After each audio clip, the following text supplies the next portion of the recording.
Labą dieną visiems. Prisistatau dar kartą, esu Lietuvos senovinių orlaivių asociacijos vadovas Mindaugas Vilkas.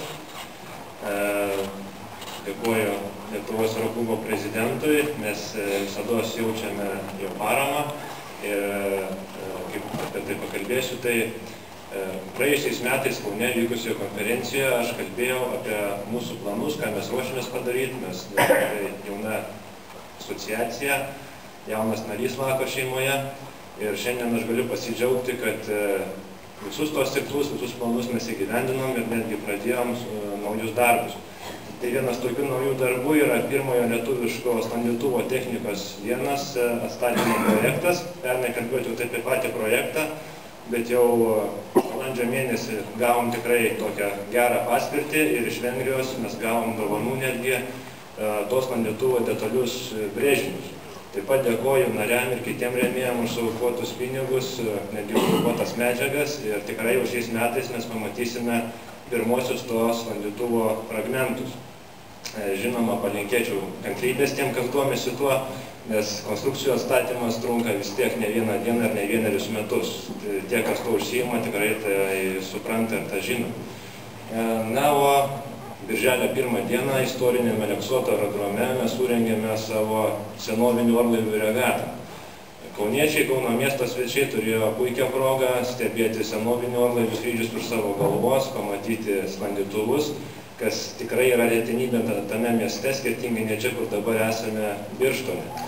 Jie turėjo progą susipažinti su pačia technika, su pilotais, pabendrauti su jais, galų gale ir patys būti paskraidinti.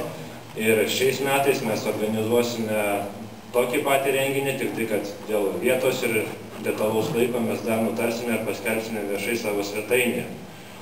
Na, o Liepos 6-13 dienom praėjusiais metais mes surengėme pirmasias savo federacijos asociacijos rengtas varžybas.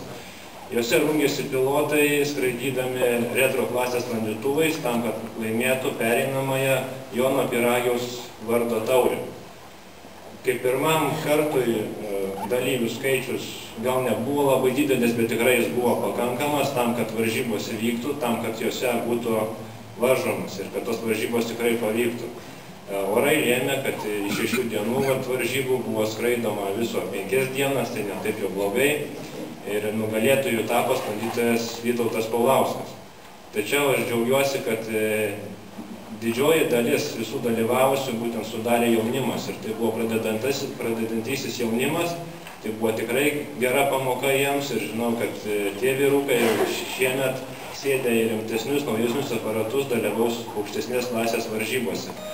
Taip, kad naudodamasis tą progą, kad čia dabar aš kalbu prieš jūs, noriu pakviesti kitų aro klubų vadovus tam, kad jie pagituotų jaunimą, ypatingai tuos, kurie pradeda skraidyti pirmuosius savarankiškus maršrutus, kad jie ir šį Liepos mėnesį atvažiuotų į Pociūnus ir sudalyvautų mūsų rengiamuose varžybose.